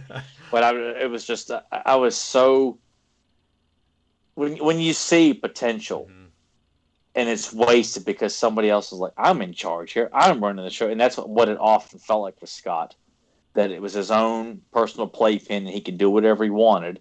He could point the finger at whoever else, but he was the brand manager. Which that's kind of tough because you can put the blame on him for a lot of that shit, but same token too, I mean, he was a driving force for this even being like coming to existence to begin with, right? So it's kind of tough to. I mean, it was the Horsemen submitted it. Like I think it was their initial idea. I think they wanted to do something like an adult collectible line. I mean, look, Scott. You know, not everything he did with the line was devastating. No, and I understand, and I got to be fair about this because I'm not as aggressively comical as I like to be on this podcast. Look, when it's time to be serious and fair, I like to be serious and fair. I understand his logic when he was trying to thought of it like I think of it like with Star Wars. Star Wars, they put it a character that just walked out of the bathroom in one of the movies. Make him into a character. Because Star Wars fans will buy everything. Mm-hmm. There is legions of characters, as we all know, in Master of the Universe. From He-Man to She-Ra to New Adventures, NYP, so on and so forth. To put in the Star Sisters, to put in this... the Fighting Foeman was like a nod to the Horsemen. Like, I think 3 people who worked with the Horsemen, those characters were kind of made after them. Although Maru wasn't more reason why the Horsemen should have made all the created character figures. But it was trying to expand and keep the line going by showing, look how in-depth we can get with this line and still give you the sorceress. But with the constant reminders that, hey, we may not meet the sub demand, we may have to cancel the line, but you can still get the Star Sisters. Like, oh, God. It was just not the best way to handle things, especially reminding, Do you think that was a thing that was a legitimate concern, or do you think that was just a way to simply drum up more subscriptions? I think a lot of it was scare tactics. Joe knows about this too, that after the deadline was met, or after the deadline was over, we didn't know, all right, are we a go or not? And then if it was a go, he'd say, all right, we're going to keep it going for another month. Like, wait, what the hell, man? Yeah. You put all the fear of God into all of us, saying that the line's going to get canceled if we don't meet this? You got some people buying multiple, like Matt Sterner bought multiple subs when he was hearing this because he was afraid the line was going to get canceled. He had the money to do it, but it was a fear tactic. Several people, I think it was one guy on that was a listener of Roast Cobble that bought 10 subs one year. There was a guy that did that, yeah. Yes, and I thought that is awful for someone to feel they had to put that much money out of their pocket to keep this line going because they're constantly being told, it's going to die. You won't be able to get Stinkor and Too Bad. You're not going to get this or that character. It may get canceled. And guys are willing to fork over that kind of cash to keep this line going. And they pull this kind of crap. The shit fans are expected to just blind buy all because, well, we don't have them ready yet. So we need you to go ahead and sub up right now. And maybe in about 6 months, we'll let you know who else you're going to get. And if you don't like them, that's kind of tough. We got your money anyway. I'm trying to remember that guy's name. Was it like a... Did he have Yoda in his name? Was it like Yoda something? I'm trying to remember that guy who did all them subs. I thought his username was... I can't remember, but I remember feeling bad for that guy because I knew why he was doing it. Yeah. And those were not fun times to be constantly being told. And another thing, you're sitting here in silence, like not knowing it's the line going to get canceled. It's going to, and the fans owned up because I think the thing was too. Once we got that last wave before Super 7 took over, is that it was the last. I mean, for casual fans, I think that was the thing. It's like casual fans don't know who this character is. I don't know who Ninja is. I ain't buying that. Ninja and He-Man, that's dumb. It's that's what you're relying on. Whereas the hardcore fans are like, I want it all. We got so many other characters we haven't gotten to yet. All the more while the masses are these jerk offs like, yeah, I'm going to have to sort of disagree with you on that because I'm not going to buy that figure. And they just want to smash their head clean out of their ass because they're part of the problem. What do you? I'll ask both of you this question because obviously the subscription service, the way that they had it, of course, had its flaws, and we had scare tactics, and you guys were left hanging and wondering. Hindsight now, what do you think could have been done? How would you have done it to have changed that subscription? Do you think it would have been better if they would have gone more into a plan of like letting everyone know if you do a sub, you're going to sub for a year and this is exactly who you're going to get, and we know that you might not like some of these figures? Do you think they could have Well, that's the thing. I think they would have lost so many people because people would have known, oh, I have to sub, but I'm getting that shit and this stupid figure. Well, they wouldn't have got as many subs. Well, and that's why they put in the sub exclusive. That's why the only way you can get Shadow Weaver is if you bought a sub. Do you think that was that? And that's how you got Oolong. Do you think? Do you think maybe it could have worked better, and if they went into it with the idea of, all right, you were getting at this time what? It was how many figures per month when this started going? Typically one. Sometimes you get two, maybe even three, like a beast or something. All right, like that. So if we did some quick math, we're looking at the very least 12 figures, and at the most maybe about 25. You kind of double it. 16. Wasn't it 12 to 16, Tyler? It would vary, sometimes 12 or 16 a year. Isn't that how it eventually would have worked out? All right. Well, sometimes you would get 2 figures a month, and then a 3-pack or a 2-pack, like the Horde Trooper, or the Snake Man Army Builder, or something like that. Do you think it could have worked out better if they would have gone into it and been like, all right, here is, for each sub, you have to sub for a year, but you get a list, and it's everyone that they plan to make for that calendar year, and you, let's say there's 20 on that list, 20 to 25, and for your subscription for the year, you have to pick 16. Do you think that would have alleviated some of the stuff with having those characters there? Do you like? I guess from a business standpoint, that wouldn't make much sense either because they to kind of help, I guess, from their perspective, and Joe participated, and Joe's done it too. Is they put together these polls to kind of gauge the fan demand for certain characters that are, I guess, more on the obscure side, but. That part wouldn't have mattered anyway because we were dealing with this knee deep, like halfway through the run of classics. People are pissed off that Nepthu is thrown in as part of the as a subscription line when it was universally known people didn't give a shit about that character. That was another character that was called out for Scott putting in there. And he said, "Oh no, there's plenty of fan." I'm like, no, there's no fan art out there of Nepthu. I guess, are you counting your fan art that you saw that you put up on your? I remember that it's supposed to be a big fandom, and everybody's like, "Where is the fandom for Nepthu? Nobody can find it, and nobody ever still could." Him out on that, and I'm like, and I was so eager to find someone's calling him out on this bullshit. And he said, "No, there's lots of fan art for it," and it was just like, God, this guy is just believing his own snake oil salesman pitch. Well, it was like, what would you guys have done differently? My biggest thing, and what I always wanted to do, and I think it was claimed to be legal issues why we never saw or they couldn't say anything. All I wanted to know, and I was going to sub up anyway. I was just mad about being forced to buy these high dollar characters like the Star Sisters. Like that should have been in a sub. That should have been a separate thing because obviously. They're not as well known. You have fans of those characters of Starla, and Tall Star and Jewel Star. Jewel Star, yeah. But they're not the mainstream. To make them part of the must-buy was a mistake, along with the Fighting Foemen. That's why you put characters that are, you put the more bankable characters in the subline. Those are more of a, you're more likely to get less flack for putting in characters that were part of the vintage line and maybe a highly demanded Filmation character like Lord Mask into the subline and somebody that's probably not as demanded or cared about as much as like a Nepthu is like, hey, we're also making this character. You can do him if you want him in the sub, you have that option to put him in, or you can buy him separately. Or, hey, we're going to offer this character. If you want him, great. Because they would offer Horde Troopers separately that were not part of the sub. You could go and buy the Horde Troopers at a certain point and even buy the 2-pack, or at one point they even offered singles as a separate sale.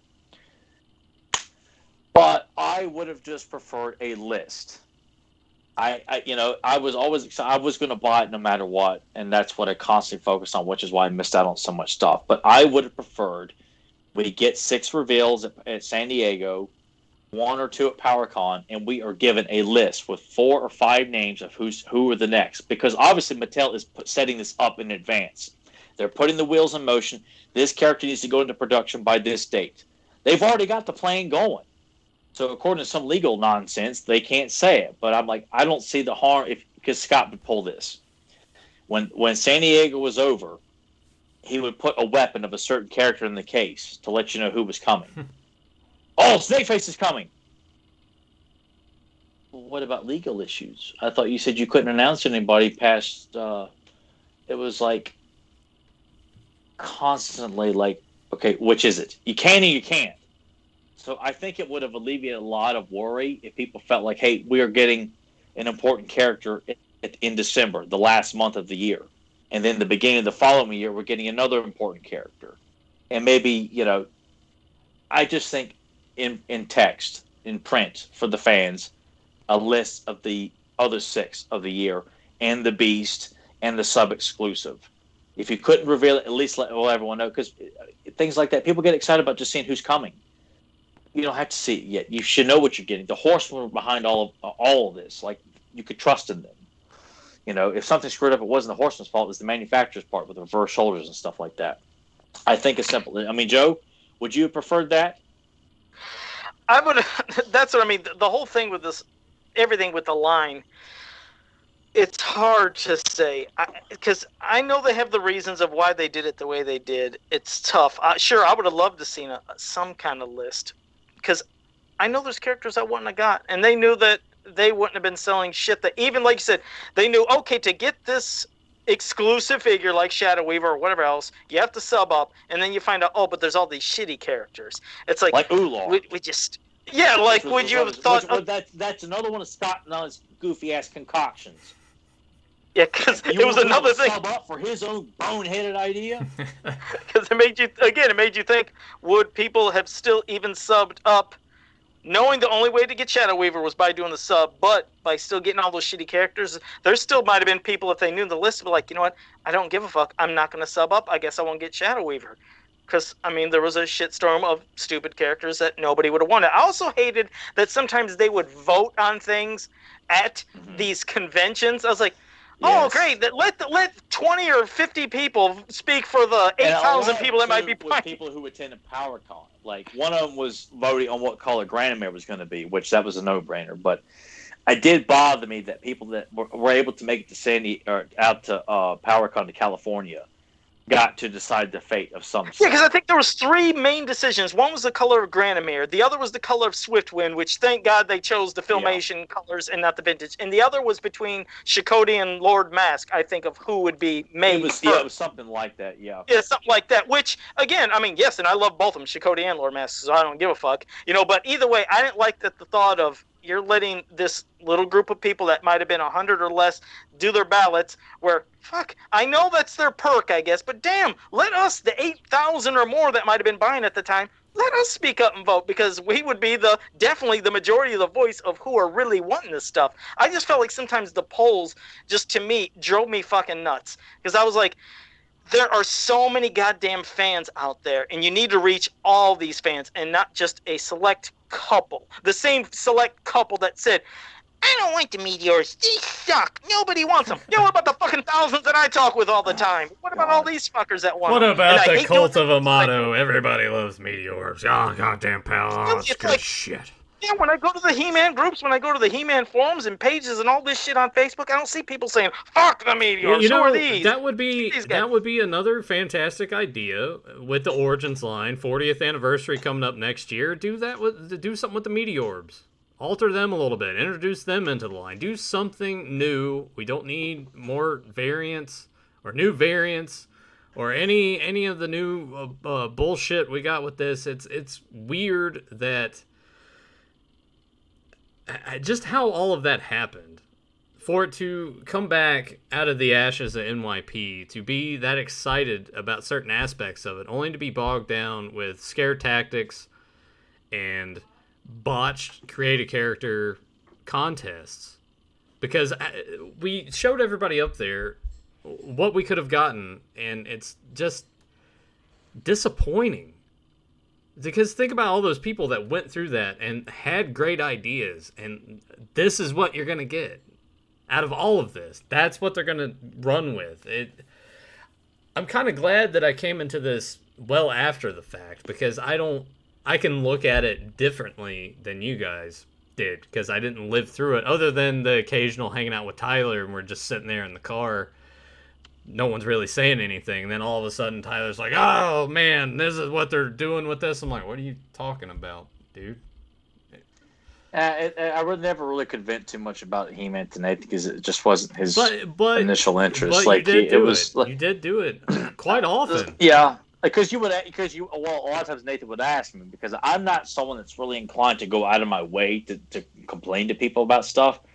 Because honestly, I often feel like people really don't care what I have to say anyway. Like I don't. I did. Nathan. Back in the day when I first started interacting with Tyler and I was doing Global Masters, I was like, Tyler, you got to get on this fucking show. Because I heard somebody that was just as passionate as me. He's more articulate than I am and a little more composed, even though now, yes, we both lose our shit, but I was always the loose wire, but I still talk a million miles an hour, and I'm a little more, just on edge all the time. Tyler can compose himself and he can speak a little better. Me, I'm a fucking lunatic when I talk, but I knew when I was interacting with first time, I was like, this guy has got to get on the fucking podcast because he's passionate and people need to hear him. And definitely when it was time for the podcast to happen with you and I, it was like, now they're going to feel this real passion from two Masters of the Universe fans. They're on the same level and sometimes just speak different, but we're fucking just eye to eye. And I think we connect with the community like that too. I think so too. I mean, I know we're definitely the most aggressive. That's for sure. I think we're the bad boys. It's the Wolf Pack. It's the Wolf Pack at He-Man podcast, and I don't know. Yeah. I mean, it's but that's that's how I am though. Like I never had an outlet to other than talk to Nathan about it, and Nathan, likes to give me shit because that's just what Nathan does. Nathan's gimmick is, look at me, I'm Nathan, I make fun of everybody. That's Emily's impression of Nathan making Emily, what Emily does is she's like, ooh, look at me, I'm Nathan. And she'd be like, because I fart all the time. Not on the show, of course, but I do pass gas a lot. What? It's true. It's true. If it's loaded in there, man, you just gotta let it loose. You can't hold on to that. It hurts. More Steve for sure. It hurts too much. But no, Tyler would, in passing, because I would ask him, and I do kind of vaguely remember a lot of stuff.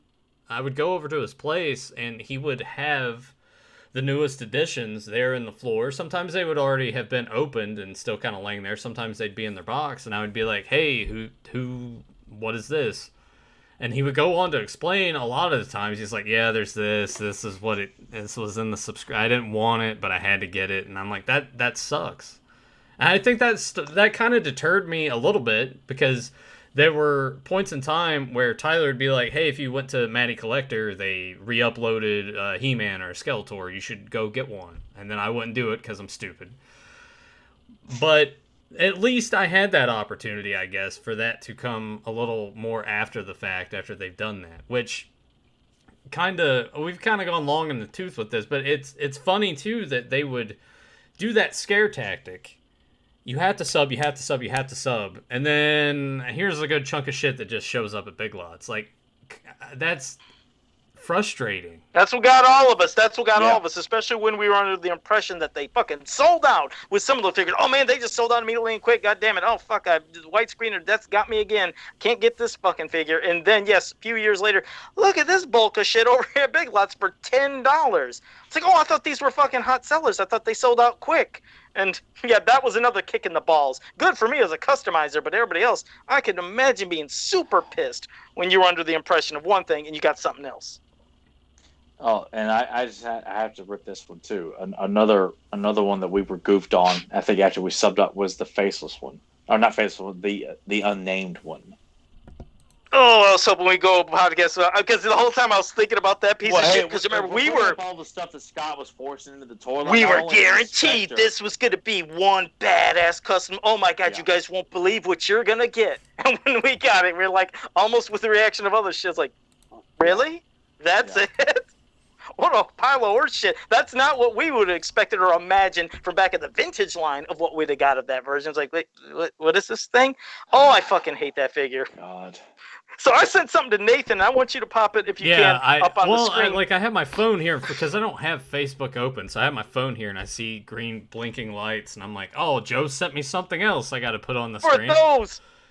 For those who might want to question when I talked about, hey, Jeff Johns and, him doing Superman and doing Laser-Lot, as we were doing the whole conversation right here, that's a quick Photoshop I just did in 10 minutes while we were talking. I was like, let's see what I can fucking... That's why you look like so concentrated on something. I'm like, what is he doing over there?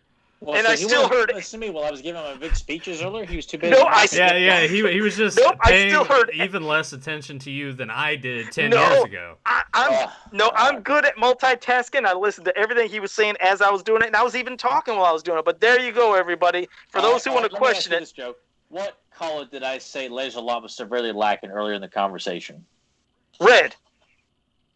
No, because I never even had that conversation. You weren't even listening to me, you jerk off. No, I knew that. I just meant me looking at it because that's the one thing, if anything, could have been there, would have matched. But yeah, you put it over my face, Nathan. Nobody, not your custom. Oh, no, it's not Kevin or Axel. Nobody could have made that character. Exactly. I would have loved to wipe my ass with the concept on a piece of paper. That would have been great. But yep, that was my point where I said earlier, is like you put a head on him, you put the S on him, and bam, you got Superman. I think you guys can see the point right now. Fucking horrible. But you know what? I just realized we only got about 17 minutes left. So guys, if you had any questions in the chat room where you want to hit us up on the comics, mini comics, anything else, cartoon, or just rant about something, go ahead and give us some questions. We'll answer it. And and I could try to relax. I got all worked up again. God damn it! I didn't think I ate enough today. So it was a lot of fun.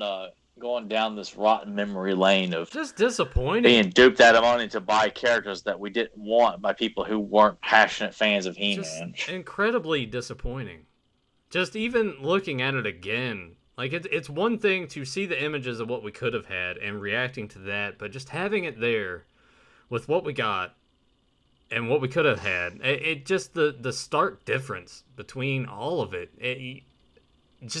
I'm glad that I wasn't super into the line back then, because that would have been equally devastating to me, especially when you're having to pay that money to continue to be subbed, or it's like, oh, here's an offshoot thing, just all of that, how it was set up, how this came to be, how they basically botched it. It's rough. Yeah, like this. It's not looked upon as a fond memory of that time. Like, Classics has got a massive fan base, but how it was run in the creative character contest is not. I really don't think it's ever looked back upon as anything that was a special time in the fans' lives. It was controversial. People were not happy with how it went, and were forced to constantly keep dealing with the end results of it. It's but I love Classics so much. So I mean, obviously, it had to been run pretty well for it to go. So you do got to give Scott some credit on it. But I was. It is the longest running line that they ever had. It is the longest running. There could have been so many more figures. That's why I kind of feel like when they look at what the Horsemen can do, and obviously I guess Mattel just doesn't want to pay the Horsemen, which is why they're not working on anything He-Man related right now. We can say, all right, we're all spoiled by the Horsemen to take anything less. Like, well, why is that our fault? And we were giving quality by people who genuinely cared about this line, not people who were bidding for the job to do the sculpts or some cheap company or something like that, or people who could give us designs on because they're the ones that did MYP. I look at Joe's Webster back there. That's Webster. He has got extra appendages. It looks more like an arachnid, but it's Webster because they get Webster. I don't have to sit there and like, who is that supposed to be now? Right. Exactly. And his interpretations show who they are, definitely. Look at Mythic Legions that they've started to do after. Exactly. The quality is still there. Still there. And they actually, it seems anyway, I know that they had another, I guess they had a poll of like, what do you want to do? And I noticed... It's kind of funny how this sort of bounces back to that a lot of people that are really into that line were kind of miffed that it's a couple more homages to Masters over them getting more characters in their own original sculpts and looks. So it's kind of funny how that sort of bounces back and forth, but yeah, Well, they let put you out know good to shit. go to their page. Go to their page for that Mythic Legions, because they do have the pre-orders up for their Mossman version of one and Stinkor, and the fans have been going fucking excited. At least in the He-Man groups, they're loving that shit up. And I think it's only $35. I can't remember the prices on them, but it's a damn good price, for those fucking things. They look great. And So doesn't it just make you mad that those guys could be putting those efforts into something brand new with Mattel? And oh, I agreed. don't know what the reason is, but obviously Mattel didn't go that route, and that's what's heartbreaking about that. Yeah. Well, let's hit some of these getting delayed Thundercat figures by Super 7 that won't arrive for another year. And I'll be ranting another episode. But let's get to some of these questions. Grimbot, I'll be honest, I can't remember. I thought I said it in a joke, but he says, when am I going to make Biff Beastman? I think I was joking when I said it, so I don't know I if sure I'm as hell ever gonna... hoped you were. Yeah, I was. Yeah, I believe I was. Papa Huds asked me if I got my Popeyes. I did not get it this week. Next week I will. Thank you for bringing that up. Zen Brown said, yeah, we could have had Malakatha, damn it. Exactly, and as you've seen earlier, Zen Brown, that is the first carded custom I made when I did customs starting 11 years ago. Back in 2010, Malakatha was the first carded custom I made, and it fucking sucks we never got him from Classics. Hopefully we'll get him for Origins. Further one, I didn't know if he was in reference to the Masters of the Universe line with the Powers of Grayskull. He said, which was your favorite of the dinosaurs? I think that's what he's meaning. Oh, or it could just be in general. What is your favorite dinosaur? Well, I'm gonna go with Masters, because I think that's I love the T-Rex because Tyrannosaurus Rex with that gimmick popping it back and with that Mechadrone that flew out. I told you in school that was the first thing I ever sculpted along with King Hiss. I put them together when I was, I think, 10 years old or 11. I can't even fucking remember the age, but I made them and sculpted them in art class or a part of art in school. And yeah, T-Rex for me. What about you, Tyler? I loved all three as a kid, but I didn't have Biontops. That was the only one I didn't Oh, no. have. I had T-Rex and Turbodactyl, so I'd probably have to say Biontops. And I've got one Mitten Boxer that I paid $30 for back in the day. Fucker, that's a fit right there. Look up this beautiful work of art on eBay and see how much it's going for now. That's fucking clean, though. Look at that goddamn box. There's no I got wrinkles. this from Brian's Toys, which they used to have a whole ton of He-Man toys. Turn like that around, Tyler. Turn that around. I want to see the back. That is fucking clean. God damn it. This is how it's been since I got it from Brian's Toys back in the early 2000s. This would have been 2000 or 2001, I think. And I'm pretty sure I paid $30 or $35 for this at the time. Unfucking Makes me sick. Well, Johnny Cock has a question for you two. It says, Nathan and Tyler, if you could change the character on Joe's masks, what are your choices? Stratos. And Stratos. I mean, it's kind of hard to top Nathan's selection. Joe, I think you should make a Stratos mask and wear it for if we have an April Fool's episode or something. Can I say something real quick before Tyler answers his thing? I don't know if it's a joke. Two of my buddies in one of the groups called the BOD said they were going to be sending me a mask, and they showed it, but I didn't know if they were joking. Yeah, I didn't know if they were just joking me on purpose, but somebody made a custom-made Stratos mask, and that's them. I was like, are you fucking with me? So they have not replied back, so if they're telling the truth, this coming week I will be getting, if they're telling the truth, a homemade Stratos mask, and it's not a piece of paper mask like this shit.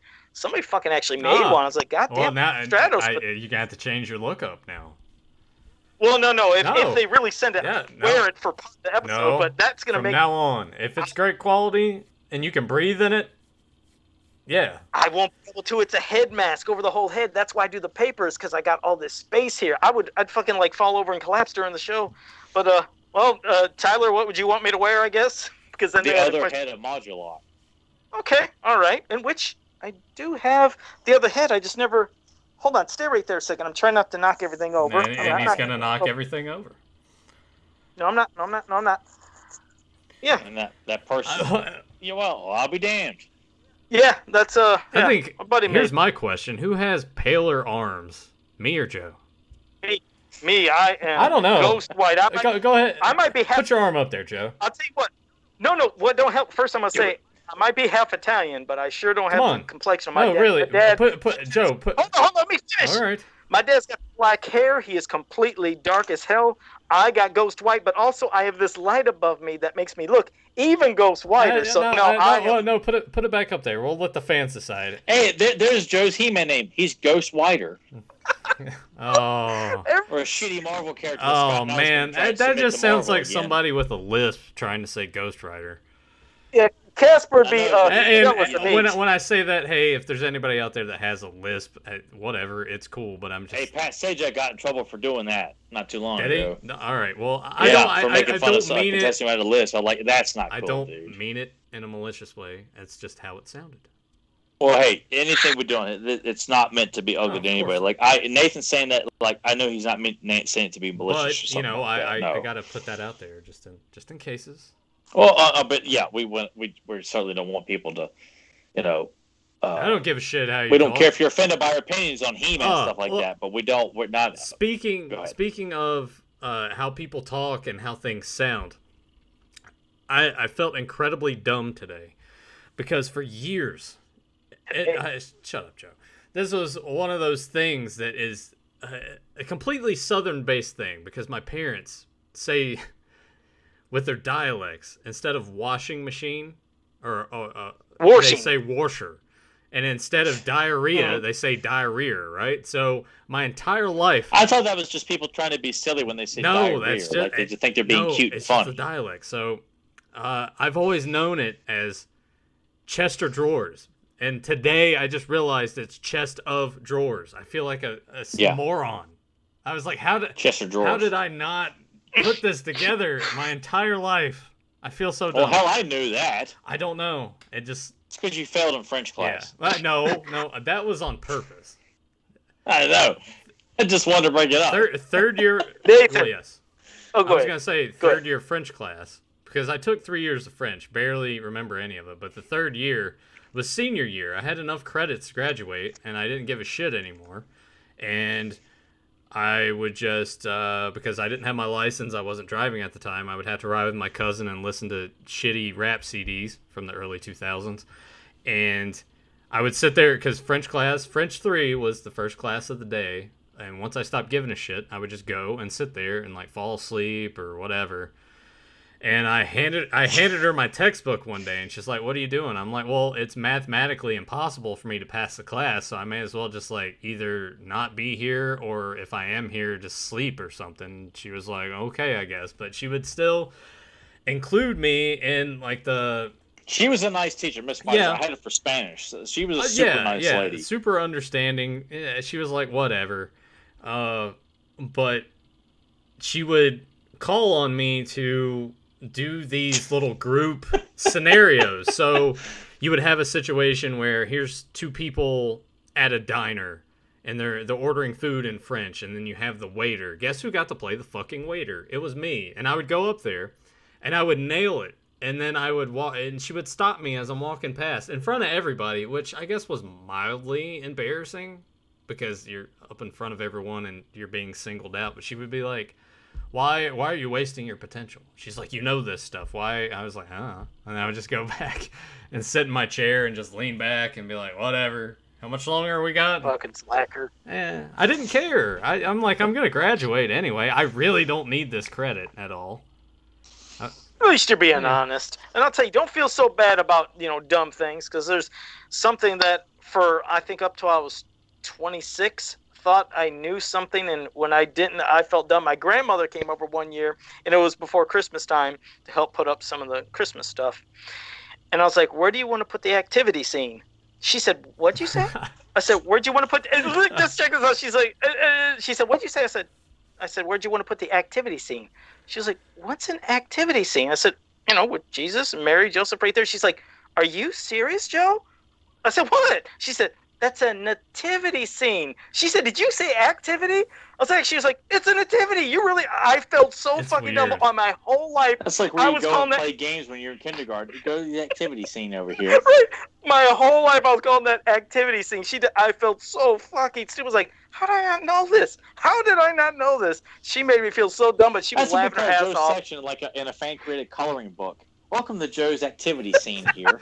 I'm just a dumbass. Can you match the faces with the bodies? Grim, you know what you got to do. We need the Photoshop of the Rough Rider condoms with him being on the box, and we need the Photoshop of Joe's activity scene. I would get a full ad campaign too for like Joe is like the spokesman for Rough Rider condoms. Like he's this like bum taking a shit behind a dumpster, and Nathan's like a disgruntled guy, like, oh my god, where am I gonna find a cheap condom at this time of night? Emily's in the den, like all disappointed, like she always is. And then Joe comes popping up out of the dumpster playing the DMX bug out music. Here you go, buddy. I'm your Uncle Hopo Joe. Here's a free condom for you. Always remember to carry two. They tend to bust before you do. Oh, boom! Shit.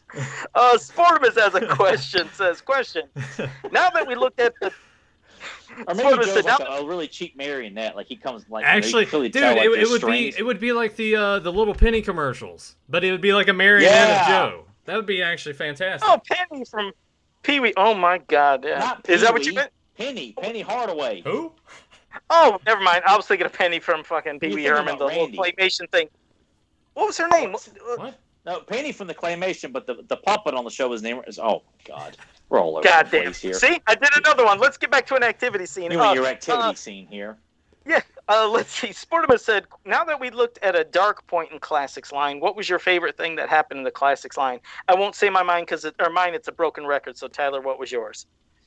Oh, I was thrilled to death when Too Bad was announced. When the movie, like Blade and Sword were coming, Lizard Man. I mean, there was a whole.